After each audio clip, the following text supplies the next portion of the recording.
Shalom warga kerajaan, selamat pagi. Kita bersyukur buat kebaikan Tuhan. Hari ini kita ada di hari Sabtu, di akhir pekan. Saya yakin dan percaya setiap kita menikmati kebaikan Tuhan sepanjang minggu ini.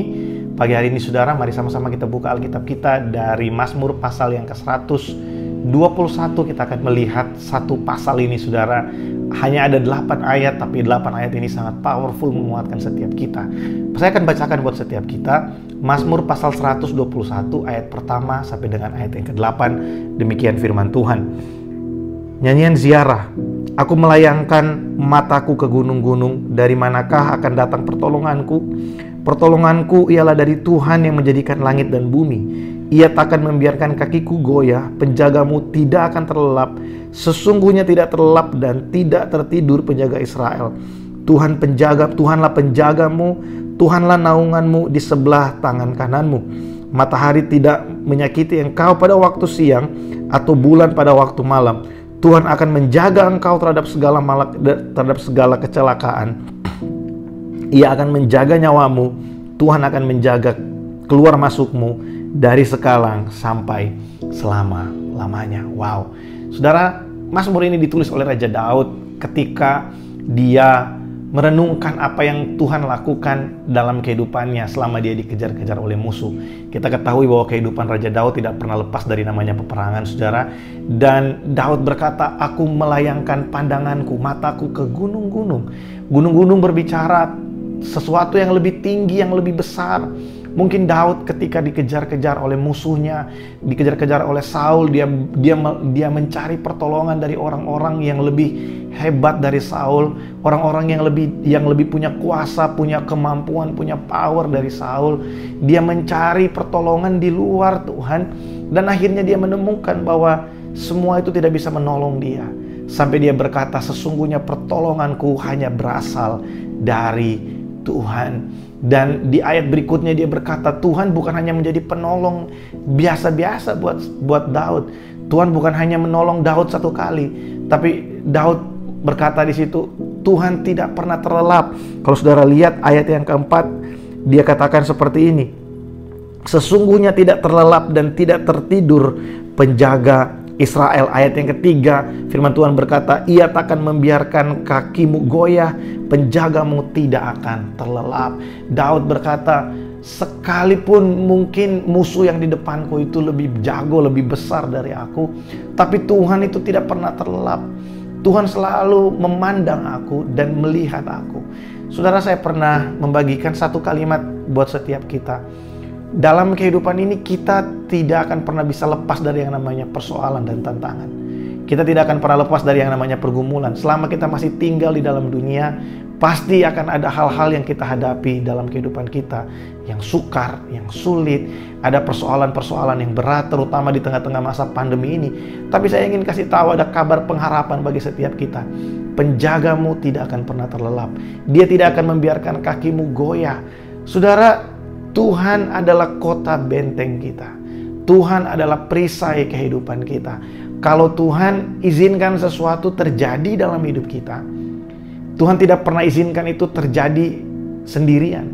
Tuhan selalu memberikannya bersama-sama dengan pertolongan dan penghiburan dan hikmat bagi kita untuk kita bisa mendapatkan jalan keluar, untuk kita bisa menemukan jalan keluar bersama dengan Tuhan. Saudara, sadarilah bahwa Tuhan tidak pernah memalingkan matanya dari kita. Di saat-saat ini mungkin kita sedang menghadapi persoalan yang berat. Di saat-saat ini mungkin kita sedang menghadapi sesuatu yang sulit bagi kita. Minggu lalu saya sharing buat setiap kita, ada kabar pengharapan di tengah kesukaran.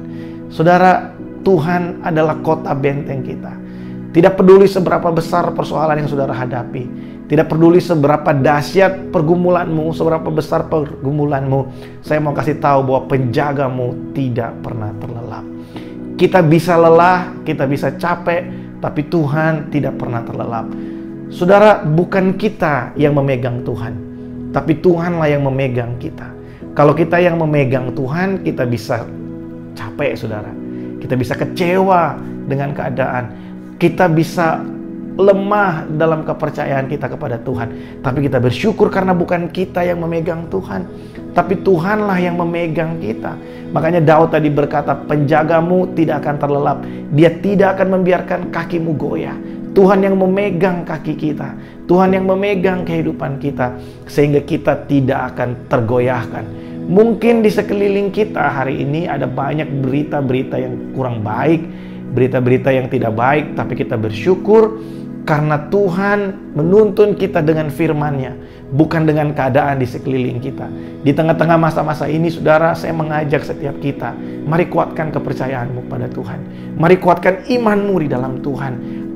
Andalkan Dia sebagai penolongmu satu-satunya. Jangan biarkan kepercayaan kita diombang-ambingkan oleh setiap keadaan-keadaan di sekeliling kita. Jangan biarkan keadaan yang di luar membuat kita menjadi lemah dan akhirnya tidak mempercayai Tuhan. Tapi biarkan iman yang ada dalam hidup kita kepada Allah yang hidup itu, yang daripadanya datang keselamatan dan kekuatan kita. Biar iman kita terpancar keluar sehingga orang melihat. Ketika mereka melihat kehidupan kita, mereka melihat pengharapan, mereka melihat sukacita. Di tengah-tengah pergumulan, di tengah-tengah keadaan yang tidak baik, mereka tetap menemukan bahwa ada pengharapan bagi orang percaya. Ada pengharapan buat orang-orang yang selalu menanti-nantikan Tuhan. Saya berdoa supaya di akhir pekan ini setiap kita bisa merasakan dan menikmati kebaikan Tuhan bersama-sama dengan orang-orang yang kita kasihi. Saya mengajak Bapak Ibu Saudara untuk beribadah besok dalam ibadah raya kita. Kita akan dilayani oleh Bapak Pendeta Chris dari Surabaya. Saya berdoa, mari sama-sama kita berkumpul melalui Zoom dan juga melalui YouTube untuk kita sama-sama diberkati oleh firman Tuhan. Saudara, di masa-masa ini kita perlu memperhatikan apa yang ada di dalam kita.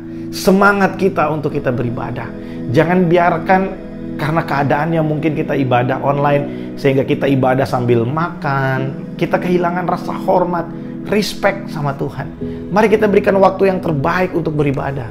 Mari kita berikan waktu yang khusus untuk kita beribadah kepada Tuhan kita yang telah menolong kita sampai hari ini.